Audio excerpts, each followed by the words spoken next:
Well, welcome everybody to the Business Spotlight series. My name is Steve Chiama, and I'm the franchise owner for Action Coach in Fairfax, Virginia. And I'm your host today for the Business Spotlight podcast. And today I have the pleasure to introduce Stephen Suissa, the president of ASAP Payroll, as my guest. And today we're going to talk about Stephen's business, his journey into the business issues, the business growth, the business challenges, and share a peek into what it's really like to build and operate a business. So if this is your first time on the channel, be sure to like and subscribe to get notifications when a new show like this one drops. Stephen, welcome to the show. Thank you for being here. And please, if you would, give us a little bit of background about who you are and tell us a little bit about your business. Well, thank you for having me. It's really a pleasure to be on here with you, and hopefully we'll have a great conversation about also exchanges to what business is like as an entrepreneur. So I graduated with an accounting degree and went into public accounting, worked for a firm, Gelman, Rosenberg, and Friedman, great firm. And a couple of years in, went from public accounting to private business, and was brought in as a staff accountant at the end of my tenure there, which was about 10 years. I was the CEO of the company. We had grown the company to about $30 million, and Nice. it was a lot of fun. At the time, I was not married. I had that ability to spend endless amount of time, growing businesses and meetings and all that kind of stuff.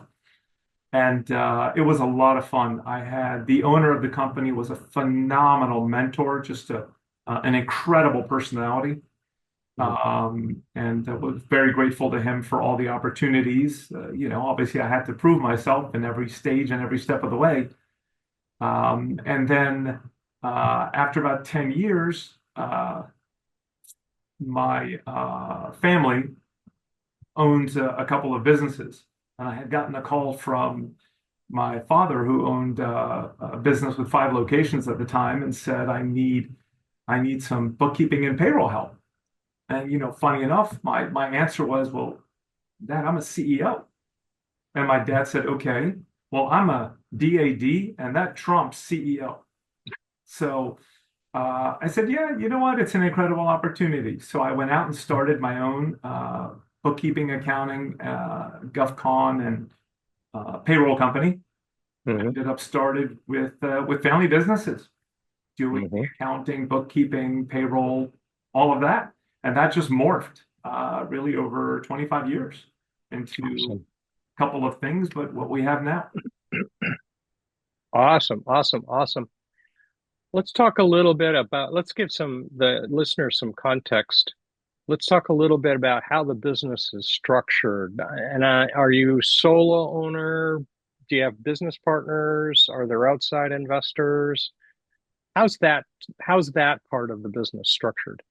I tell you, it's funny when you are a CEO of a company and you pretty much have autonomy. It's hard to bring partners in. It's hard to bring in VC that tells you what to do. So I was very fortunate. I started my business and already had a built-in client base because of the family.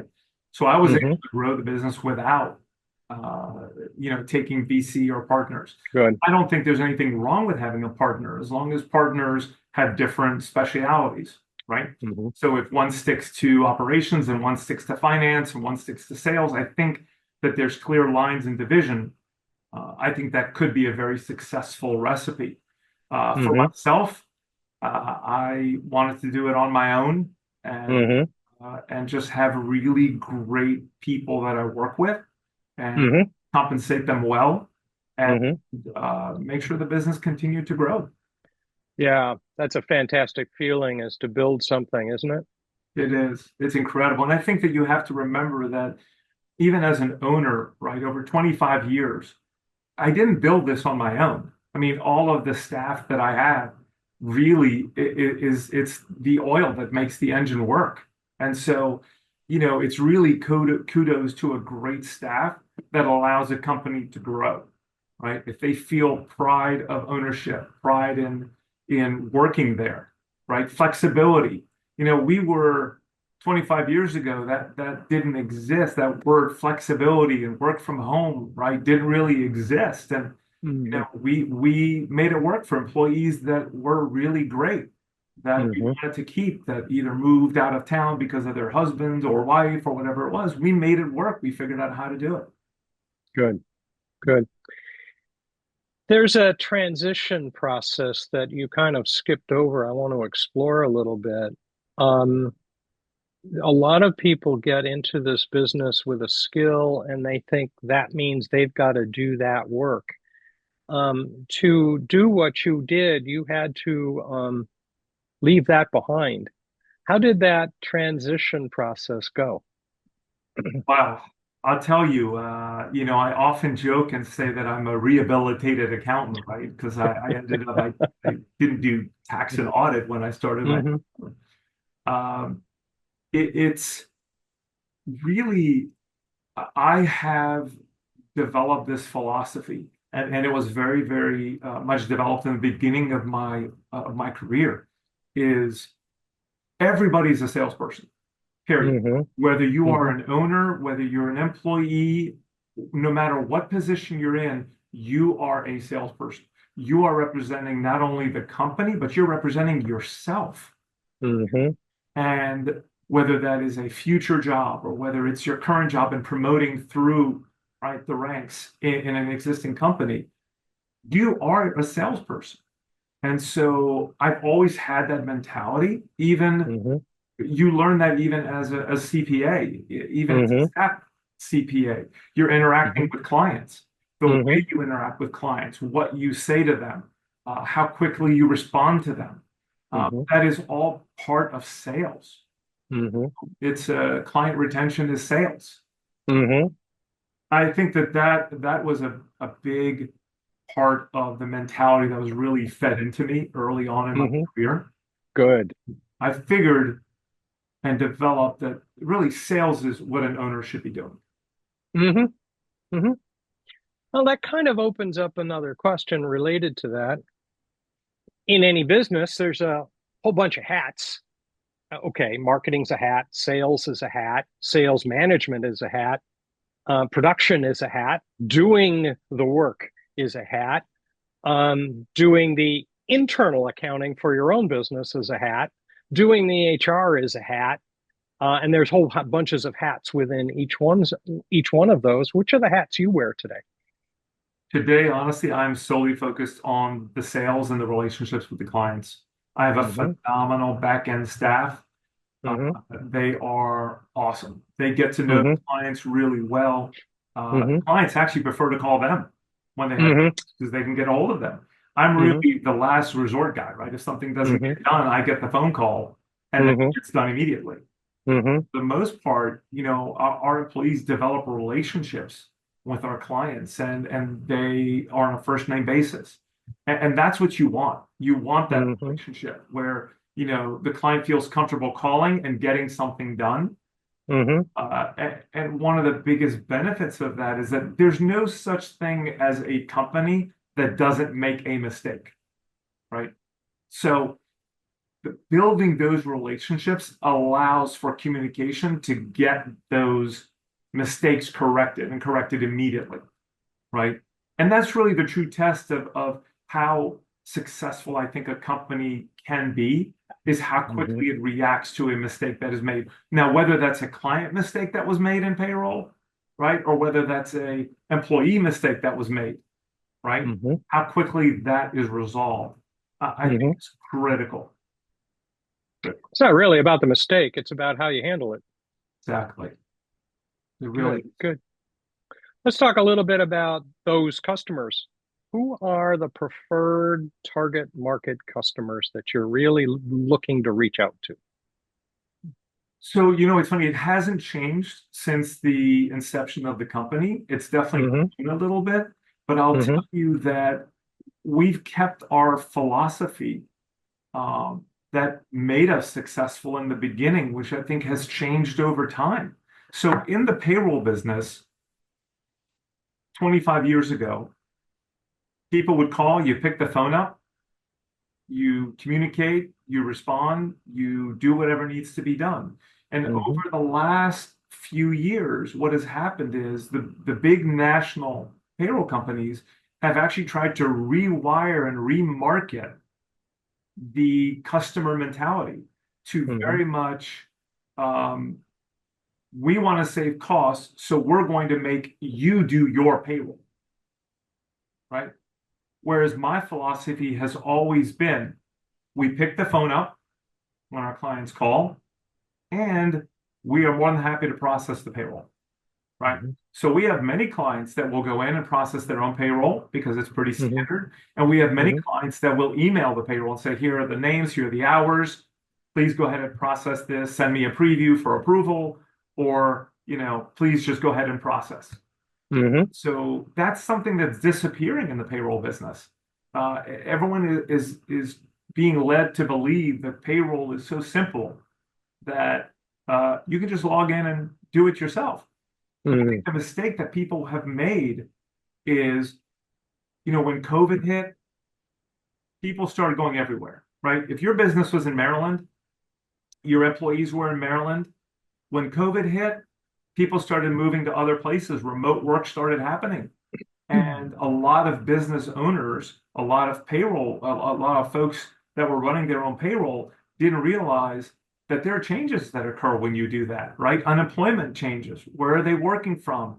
Post-your compliance, which is mandatory changes, right? There's PTO requirements with each state and even with each county.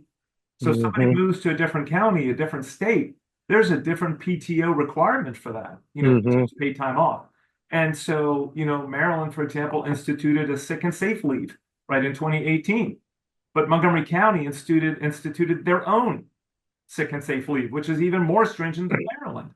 So unless you know these things, right, then you're going to make a mistake. And that mistake, it could be a really big issue for a company.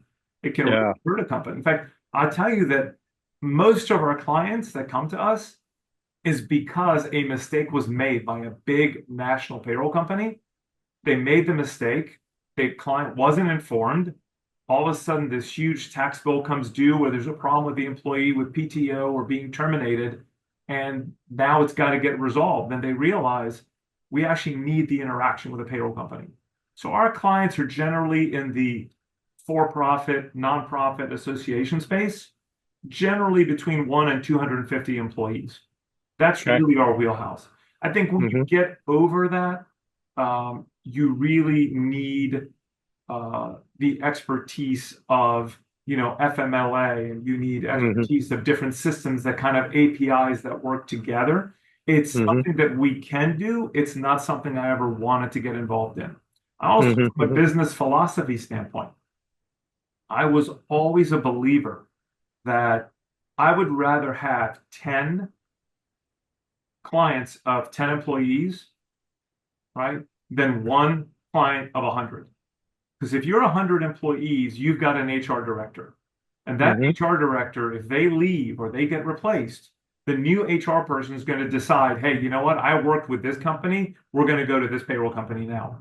So Mm-hmm. it's a greater loss. It's also, I found, easier to make 10 clients of 10 employees happy versus Mm-hmm. one of 100. Mm-hmm. It's much easier to keep them happy. Mm-hmm. Cool. Cool. Cool. Just kind of along that line, what's one thing you wish more people knew about your business? Wow. I would tell you it may be really beating a dead horse, but payroll is not a commodity. Everyone's trying to sell it as a commodity. The fact that we pick the phone up, we talk to our clients, we help our clients, it really is very unique in the industry. It's become, unfortunately, very unique in the industry. Mm-hmm. And I think people are being sold on this concept of, oh, everybody who's new who owns a business is it's a do-it-yourself. My experience, even over the last 5 years, is completely opposite. It's do-it-yourself until you have a problem. And then when there's a problem, you're not an expert. So my time, we talked about my role being sales, right? A lot of times, part of that role is taking calls and helping prospects through some of the errors that other payroll companies made before they switch. And sometimes they switch, right? The most of the times they do. And sometimes it's just information that I'm giving and they're just correcting it, right? So Kind of a consulting role. exactly. And it's not a charged role. It's not something I charge a Hmm. fee for, right? It's more of, I think it allows to build your reputation. Not everything is billable, right? There's some things you need to do to help people who are in a bind. So that's really our mentality, is to help people as much as possible. Is that one of the things that makes you unique is willing to share and consult and give people a little bit of more education in the challenges that they need to deal with? Absolutely. I mean, I can't tell you the number of clients, or prospects that I've spoken with who said, "Hey, I'm calling you for a bid." Right? And I said, okay, well, how many employees? We go through our usual questions, and then I Hmm. ask the typical questions, which are, well, have the other folks that you are getting bids from spoken to you about, right, withholding account, unemployment account, the PTO, sick and safe leave, poster compliance? And 9 out of 10 times the response is no, nobody's told me that I need all of this stuff. Okay, well, there's the difference right there. Are you sure you want to bid? No, no, it's just Yeah. kind of the way it works. Yeah, yeah, interesting, interesting, interesting. Kind of along that line, I mean, in building a business, growing a business, there's always an interesting hurdle to have to get across. What's one of the more memorable ones that you've had to deal with? Wow. Wow. You know, I'll tell you the biggest positive, right, in a company Hmm. are your employees. Right? Hmm. The biggest hurdle you overcome, sometimes with the employees as well, right? I think the as you grow, there are personalities, and as a CEO, you end up also not only selling and representing and motivating, but you also end up being a therapist, a psychologist, Oh, yeah. a dispute resolution person. I think that was one of the biggest shocks and hurdles, right, that I had to kind of overcome. Was that I'm not a very, being an accountant, right? I'm not a very much a person that likes conflict or, Hmm. wants to sit down and do resolution. But you really learn that that's part of the job. Yeah. Yes.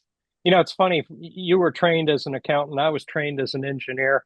We were trained to deal with numbers and physical, tangible kinds of issues. And here we are. Uh, Nobody prepared me for having to sit down and listen and hear out somebody's personal life story and the impact that's having on the business. Um, Absolutely. yeah, it's And an when interesting. you're in this role, and your mindset is very much sales, you kind of Hmm. learn over time too, that, and my wife says this to me, is that I get dopamine hits from sales, right? Mm. And so I love that positive energy, right? The Hmm. positivity of closing a deal, right? And knowing this Hmm. client is happy and they're in great hands, right? Being Hmm. onboarded and implemented and running payrolls and all Hmm. of that. And so you love the positive side. And then when there's this Hmm. hurdle you have to overcome, you're like, oh, really? A hurdle? Oh, this is not what I want to do, but it is something you have to do. It's an opportunity to make it better. Exactly. Yeah, That's cool. Looking ahead, kind of switching direction from looking in the past, looking into the future, where do you see the business going in the next 5 years, 10 years? What's the future? well, that's a really loaded question there. So, Mm. there are sort of the personal goals, and then there are the Hmm. industry, right, direction that it's going in.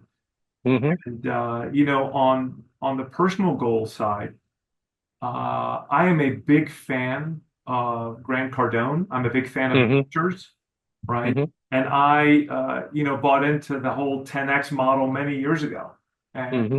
the model of believing that we should 10x our business, Hmm. still provide phenomenal service, don't change that model. Um, but really, my mindset every year has always been 10x growth. And, Good. we don't hit it every year, right? We don't double our business every year, but I'm of that philosophy that it's better to say you're going to double and hit 75% of that than to just shoot for 10% growth and you did 10%. Yeah, right, right. Doesn't Yes. Yeah. really, doesn't, it's not my personality. And so Good. now you have to make sure you have the back end to support all of that as well, Hmm. right? So whereas most large companies are squeezing the personnel, that's one thing we Hmm. don't do. We're very focused on making sure that client service is the focus. Everything comes from that. Hmm. From the business perspective, the industry perspective, I should say, uh, I think AI is going to have a part in this. And Hmm. whether it allows you to keep staffing levels the same, right? Because AI is assisting in some way. Uh, Hmm. I think that that's going to happen. Uh, Hmm. I have seen already part of the IPPA and TPG, which are great payroll associations. We've seen AI creep into payroll, where Hmm. it's right now in the stages of you ask a question about pulling up reports or how do I find this, and it will help you with that. Hmm. I am still a believer that payroll has a long way to go before AI takes over payroll. It's very complex, and there Hmm. are questions and nuances to payroll that need to be asked. And so it's not that AI can't assist in that. I think that it's going to over the next few years. It's going to become a huge help, even if it's about catching onboarding errors or even Hmm. assisting with onboarding in general. Uh, Hmm. onboarding a client, unfortunately, today is still very much a manual process, right? Hmm. There's forms that need to be filled out, there's signatures that need to be obtained, there's the bank penny test that needs to occur, there's Hmm. employee history and loading that has to be put in, right? There's the first payroll that needs to be run and double checked and triple checked and then Hmm. gotten approval and then finalized. Hmm. There will be AI involved in some of that process at some point, for sure. Hmm. What do you see as your main challenges in driving this forward like that? I think it's about having enough time to keep informed as to Mm. what is really happening with AI Yeah. and what it Hmm. can do. I Hmm. have a friend of mine who is in a different business who literally sat down and used AI to create an entire onboarding process Hmm. for this is a CFO that Yep. does outsource CFO consulting. And they've Yep. developed she's developed this entire process through AI that Hmm. is phenomenal. And she Hmm. showed it to me, and it's truly amazing what it can do. And so uh, I think having enough time to really see where this is going and how it's going to Hmm. change the industry uh, is going to be one of the challenges. Hmm. The current challenge that we deal with is more regulatory, Hmm. and at some point, it's got to shift from regulatory challenges to where's the industry going, right, with AI. Well, that's a good point. In your industry, regulatory challenges are almost daily, aren't they? As different jurisdictions change something, keeping up with those changes has got to be a really interesting challenge all by itself. It is for sure. It's it's fun in the sense that uh, you are aware of new things that you're able to educate your clients on, right? Changes that are occurring. Simple example, right? We've already discussed was the Maryland Sick and Safe Leave when that came out in Hmm. 2015. and the Maryland mandate for retirement accounts as well, which just happened last year. So, requiring businesses, anybody with one employee or more, to have some sort of a retirement plan, whether that's a 401k, whether that's an IRA, whatever it's going to be, or even giving the employees information to Maryland Saves, as an example, right? So having that knowledge and being able to educate our clients, I think is something that also sets us apart. Good point. Good point. Yeah. Okay. Boy, and AI can be a wonderful tool just in that avenue, can it? Absolutely, 100%. Putting together programs for different jurisdictions so that people can see what they've got to or can do. Absolutely. And, even as simple as putting into AI, you know, share with me any new laws, regulations related to payroll to employees that have been passed, right, in the last 30 days. And then, of course, with that information or that information you get back, you've got to look at it. You've got to make sure it's Yeah. accurate. You've got to go Yeah. into the law and read the law. It's not just Yeah. trusting AI. Yes. Really is Right. about at least the starting of getting that information. Awesome. Awesome. Awesome. So just kind of thinking a little bit broadly now, you've learned a lot. You've changed a lot. You've tried a lot. You've done a lot. If you started a business up today, new, would you Wow. do anything different? Wow. I think that I would probably tell myself, right, as a mentor to mentee, that it's not going to be as easy as you think it's going to be. And, it's going to be a lot of late nights, a lot of Uh-huh. hours. There's going to be folks that are big champions for you and folks that are Hmm. not going to be champions. And relationships will, come and go. Hmm. Um, but it's not for the faint of heart or the weak of stomach, for sure. And it's funny Or how the many thin of people, skin. oh, definitely. It's interesting how many people I've met over the years who, were employees and who said, you know what, I'm just going to go off and start my own company. And I would say to them, you are your own company. You may be working for somebody, but you are your own company the way you are now. And Hmm. if you learn how to maximize your value as a company, as an individual, Hmm. right, you can do almost anything within a company. Hmm. Right. Now, that's assuming that the boss is actually, a good boss and, they're interested in your growth. And if you grow in the company, Right. they're going to grow with you and Yeah. all of that, which I find to be more often than not, right? But I think the misconception that you're unhappy and it's someone else's fault and I'm just going to go off and start my own thing is just easy to do. It's not. There are so many challenges that go along with starting a business. And I tell you, I'll tell you, the scariest time that I had in my business was when I hired my first employee. Yeah. That Yeah. signing of that offer letter, that acceptance was probably the scariest moment, right? Yeah. And and I truly believe to this day that if you say you're starting a business and it's only you don't have a business, right? You are someone who's working with X number of bosses. So you went from having one boss, right? You have 10 clients, now you have 10 bosses, right? Plus the checking account. Exactly. And Yeah. it does work in some fields, right? Hmm. It does work in some fields where, as a mentor, right? Hmm. Or consulting, right? It does work in that role because you are basically consulting and helping somebody. But if you talk about like a payroll business as an example, you cannot run a payroll business with you only. It's not a business. It just doesn't work.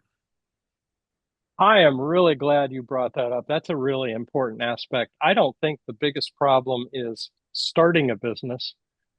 I think the biggest problem is making the business become a business. That's a great way to put it. Absolutely. I heard a interesting set of parameters recently in a book. And basically it labeled three layers. One layer is you're the business, you're trading your time for money.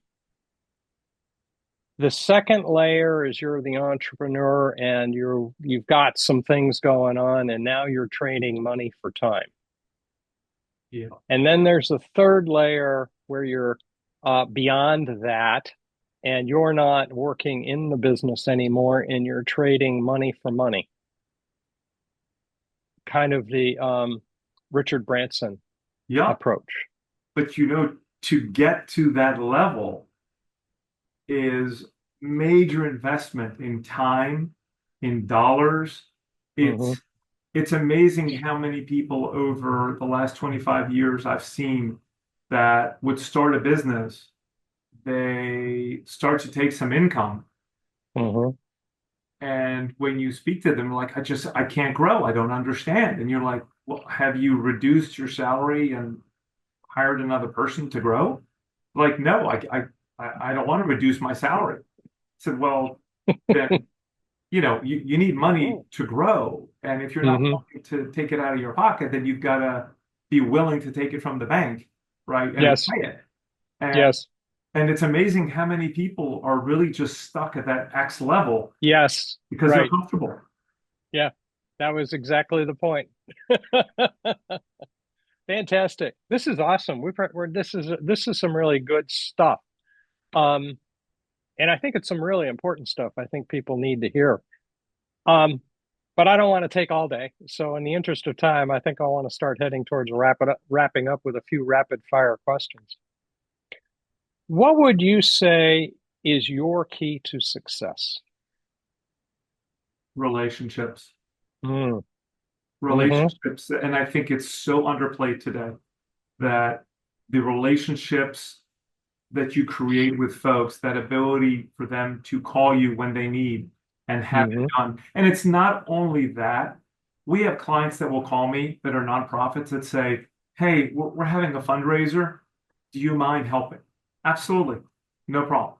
So Hmm. it's about giving back to your clients as well. It's not just take, Hmm. take, take, take, right? It's being there. Hmm.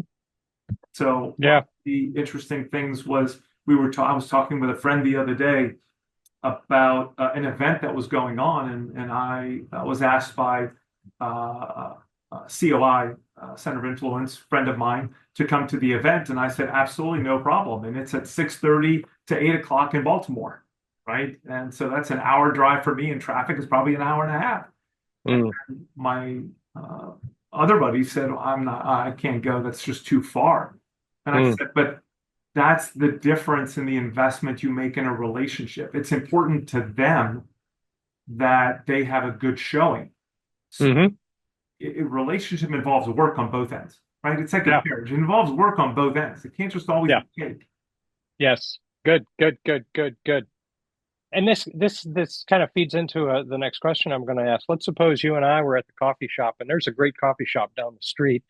Um, if you and I were having coffee there, and somebody walked in talking about the business he was getting ready to start up, what's one piece of advice you'd give him? Wow, that's a loaded question, Stephen.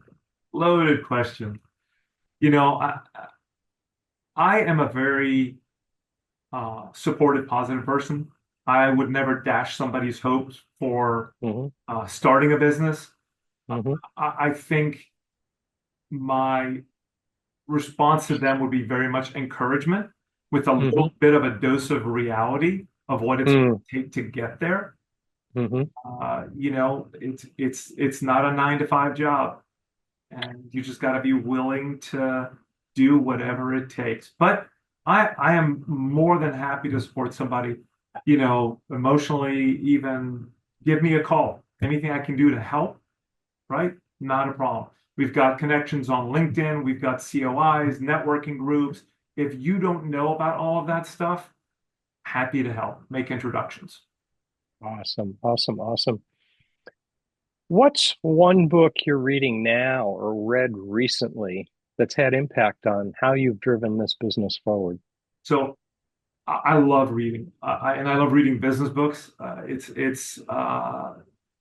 think that even if you get one knowledge, one thing of knowledge from a book, it's worth the $30. I mean, Hmm. whatever you paid for the book. And Hmm. so I'm an avid reader from that perspective. And Hmm. one of the books that I have read and I keep rereading as a reminder, right, is called Fanatical Prospecting. Hmm. One. And just there's so many things in the book that you already know if you're in sales, Hmm. but it's just that reminder, right? That Hmm. constant reminder. You know, Hmm. as the president CEO, there's nobody telling you, right? Hey, you're not performing. Hey, you aren't hitting your metrics. Hey, you're not doing this and that. Why did you only go to 2 meetings today instead of 5 meetings? And so I think sometimes in this position, you need to continue to read to remind you Hmm. what you're doing and what you're not doing well. So, Hmm. Fanatical Prospecting is a great book. Uh, LinkedIn Connect is another great book. And that's a great book as well because it teaches you, there are other avenues that you need to add, right? Hmm. Everybody does the networking face to face. Everybody Yep. does Right. the Zoom networking, right? But you gotta be able to add what the new technology is allowing you to add. If you Right. don't keep up with that, I think you'll get lost. You miss opportunities. I don't think you let go of the old. I don't think you let go of networking Right. face to face and building relationships. But you've got to figure out how to add the new with the old. It's just become a lot more than it used to be. Yeah. Very good. Very good. That's good. I like that. You've had a great journey. It's just getting started. It's just getting started, even after 25 years. In this journey, what are you most proud of? You know, I'll tell you every year in January, my wife will say to me, how did you do last year? Right. And my response has always been, I don't know. It's not relevant. It's the future that matters. Yeah. And, she does kind of bring me back and say, okay, well, what are the real numbers? And, I'll tell her, well, we grew by X percentage, which was awesome. Yeah. She's like, you should be proud of yourself. And I Yeah. said, okay, I am for 30 seconds, but it's about the future, right? It's how do we continue to service our clients? How do we continue to grow? How do we continue to be better and better at what we're doing? And to get that feedback, right, from our clients as to how we can do better. And Hmm. it's about relationships. Uh, I'll tell you the funniest thing is when we go to a restaurant or we go to a retail shop or we go Hmm. to really almost anywhere and they are a client of mine and the owner will come in and say, oh, Steve, so good to see you. How are things going? And my wife will say, can't we go somewhere and just have a quiet dinner and like you not have a 10-minute conversation with 12 people in a restaurant? I said, but that's what I love to do. Yeah. Love sort of supporting, right, our clients and going to their Right. places. And I love Yeah. having the conversations and the fact Yeah. that they're willing to say hi and want to say hi is like that positive reinforcement. Yep, we're doing a great job. That's, I think, what I'm most proud of over the Awesome. 25 years. Awesome. Awesome. Kind of flipping the question around and following up from that. What's one, if you had a magic wand, what would be one thing you would improve this afternoon if you could? Wow. Ooh, that's a tough one. First of all, I think that there's always room for improvement, no matter Right. always. And I think the point at which you believe there's no improvement, it's time. You need to start looking for something else, right? Yeah, right. Uh, I'll tell you, I still think that trying to figure out how to do it all, right, Mm, is my biggest challenge. If I could hmm. improve on that process, I think Hmm. that is something that I would love to see happen. And I think Hmm. AI is going to help with that. I think Hmm. that ability to learn how to use AI and say, here's what my day looks like. Here's the processes that I Uh-huh. do. Can you help me make those more efficient? I Yeah. think that's going to be a huge help, but you got to make the Awesome. Awesome. Awesome. Awesome. Awesome. Kind of going to a more important question, maybe the most important question. How can people who want to know more get in touch with you? What's the best way? well, I am available via email. I'm available on the phone. I'm available going to the website. ASAPPayroll.com is our website. And my contact information, right, is Steve at ASAPPayroll.com. And telephone number 301-710-0930. So many ways to reach out to us. And again, it's one of the things that we try to do is be accessible. Very good. Very good. This has been a great conversation. You've done a lot. You've shared a lot of really good and important points for those who want to get there, want to get past that early phase. This has been really, really good. So thank you so much for sharing that. Well, thank you for taking the time to interview me and to get a little bit of take on what it's like to be in this business for 25 years. Yeah, it's an interesting process. I want to encourage everybody watching to save the show and come back. Steve really has shared some really good nuggets of information and clues as to what it takes to move a business forward. Don't forget to like and subscribe to the channel so you can get notifications when we drop new conversations like this one. Thank you to everyone who joined us and listened through for us with us today. And especially thank you to Steve for sharing with us, being vulnerable and sharing all of those really great nuggets. Thank you very much. My pleasure. Thank you.